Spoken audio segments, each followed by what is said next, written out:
Dear students, good morning. I hope all of you will be very fine, very well. Today we will complete this chapter. The last part, 8th part. And after completing this 8th part, this chapter will be completed totally. The last part of this chapter is refraction through a glass slab.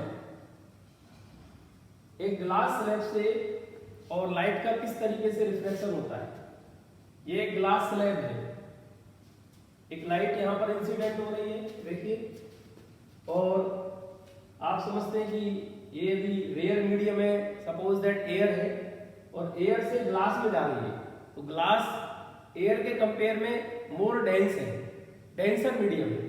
तो ऐसी condition में ये जो light है will bend towards the normal, ये normal की तरफ bend हो गई और उसके बाद जब ये ग्लास से दोबारा एयर में जाएगी तो ये डेंस से रेयर में जा रही है, तो it will shift away from the normal. तो इस टाइप से इसका रिफ्लेक्शन हो गया दो बार, 2 टाइम्स रिफ्लेक्शन होगा। मैंने कहा ये एंगल ऑफ इंसिडेंस आई है, एंगल ऑफ रिफ्लेक्शन आर है। अब यहाँ पर ये जो एंगल होगा ये भी आर ही होगा, क्योंकि ये अल्टरनेट एंगल हो गया।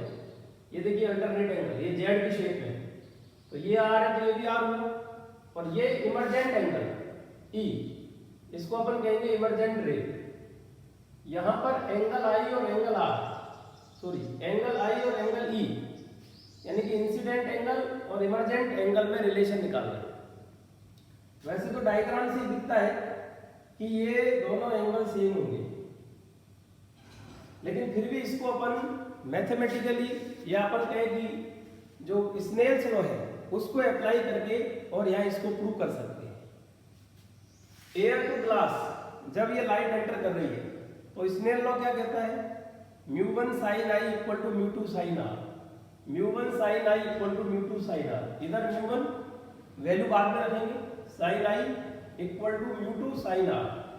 मैंने कहा ये एयर है, एयर का रिफ्रैक्टिव इंडेक्स अप्रोक्सीमेट 1 होता है, तो 1 लिख दिया, 1 sin I equal to glass का सपोज दैट म्यू है, तो म्यू अपन ने लिखा और sin R, तो sin I equal to mu sin R। ये फर्स्ट इक्वेशन बन गई। इसके बाद जब ग्लास से एयर के अंदर लाइट जा रही है तो अगेन अपन स्नेल्स लॉ लगाएंगे। तो यहाँ पर ये जो रिफ्रैक्टिव इंडेक्स है इसका μ2, तो μ2 और एंगल यहाँ पर r है, तो μ2 sin R इक्वल टू, इधर रिफ्रैक्टिव इंडेक्स एक बार मैंने μ3 कह दिया, तो μ3 sin E, ये एंगल E हो गया। अब यहाँ μ2 तो म्यू है क्योंकि ग्लास से एयर में जा रही है, तो म्यू sin R, और μ3 क्या है, एयर का refractive index again 1 sin E, तो sin E equal to mu sin R हो गया। फर्स्ट और सेकंड इक्वेशन को ढंग से देखिए, तो इनका जो RHS है वो सेम है, तो LHS सेम होगा, sin I equal to sin E होगा, इसका मतलब I इक्वल टू E होगा।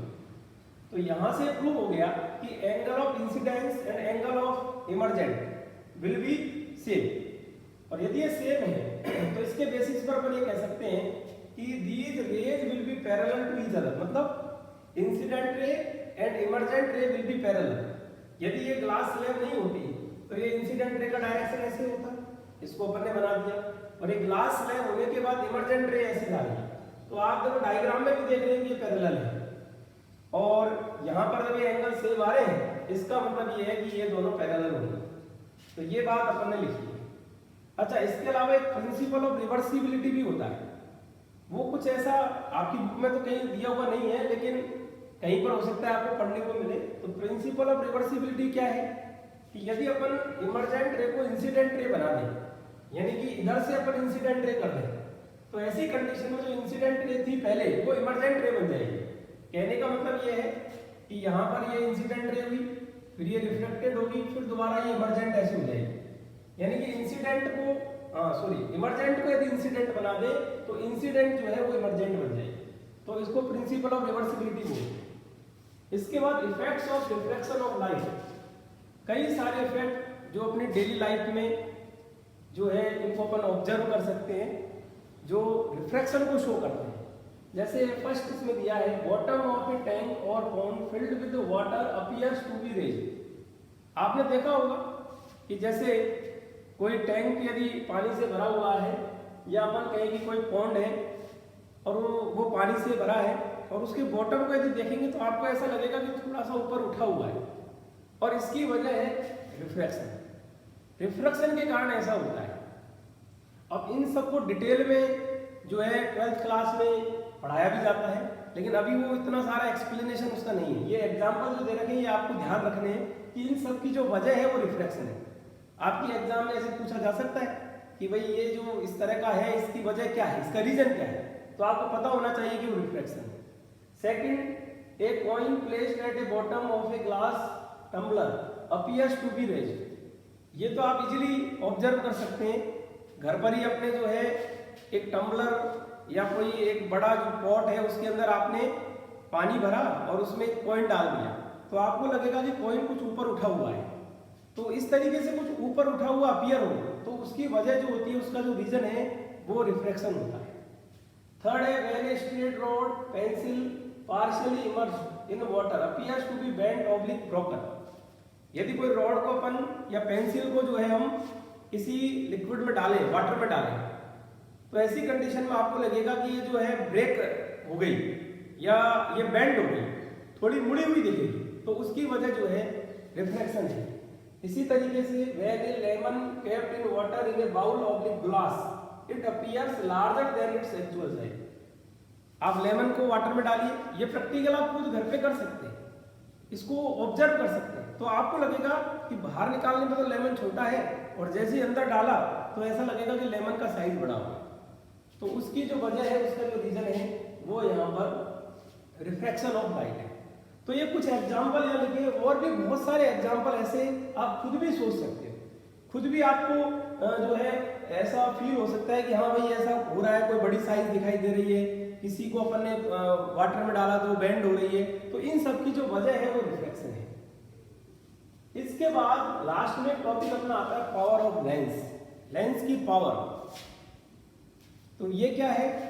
एबिलिटी टू कन्वर्ज और diverge of light rays which are incident on the lens is called power of lens. Converge कौन करेगा? Convex lens. Diverge कौन करेगा? Concave lens. तो कितनी उसकी एबिलिटी है, उस एबिलिटी को अपन पावर से डिनोट करते हैं, और ये जो पावर होती है this is reciprocal of focal length, P equal to 1/L। अब आपको पता है कि फोकल लेंथ जो है इसकी जो यूनिट है SI unit, system of international में, वो मीटर है। तो इसका मतलब ये 1/मीटर है, मीटर इनवर्स हो गई। और मीटर इनवर्स को एक अलग स्पेशल नेम दिया डायप्टर, जिसको कैपिटल D से डिनोट करते हैं। सुना भी होगा आपने, जो चश्मा पहनते हैं उनको पता होगा अच्छी तरीके से कि जो पावर दी जाती है, इतने पावर का आपका जो है ये चश्मा है, तो वो जो पावर है चश्मे की वो डायप्टर में मेजर की जाती है। अब यहाँ पर यदि अपन कहें कि कॉन्वेक्स लेंस है, किसी के चश्मे में कॉन्वेक्स लेंस है, तो उसकी जो पावर होगी वो पॉजिटिव होगी। क्यों? क्योंकि कॉन्वेक्स लेंस की फोकल लेंथ जो है वो पॉजिटिव होती है, लेकिन यदि कॉनकेव लेंस है तो पावर नेगेटिव होगी, क्योंकि फोकल लेंथ नेगेटिव होती है। ठीक है।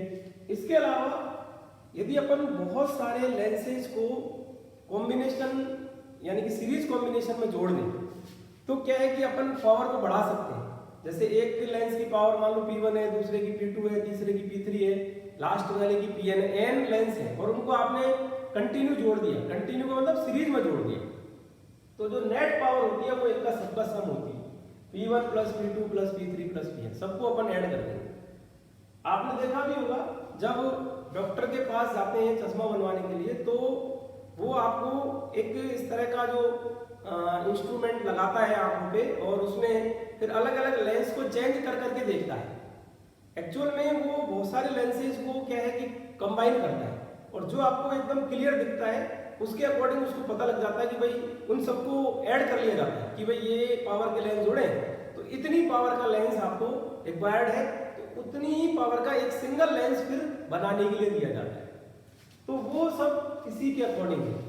वहां पर चेक किया जाता है कि किस पावर का लेंस लगाने से और जो है आप किसी ऑब्जेक्ट को अपने रेटिना पर एकदम परफेक्ट बना पाते हो, उसकी क्लियर इमेज आपके रेटिना पे बन पाती है। तो वो जो है उससे पता लग जाता है। ऐसे बार बार चेंज करके उसके बाद एक सिंगल लेंस उतनी ही पावर का आपको बनवाने के लिए कहा जाता है। तो इस तरीके से जो है आपके चश्मे की जो पावर है वो डिसाइड होती है। तो ये जो चैप्टर है यहाँ इसके बाद खत्म होता है। मेरा मानना है कि ये चैप्टर आपको समझ में आ गया होगा। अपन ने यहाँ 8 पार्ट के अंदर इसको कंप्लीट किया है। कहीं भी कोई दिक्कत हो आप डिस्कस कर सकते हैं। वीडियोज को बार बार उसको देखिए, यदि आपको कुछ समझ में नहीं आ रहा है तो 2-3 बार आप देखेंगे तो मेरा मानना है कि फिर वो टॉपिक, वो जो चैप्टर है वो आपको समझ में आ जाएगा। ठीक है, थैंक यू वेरी मच।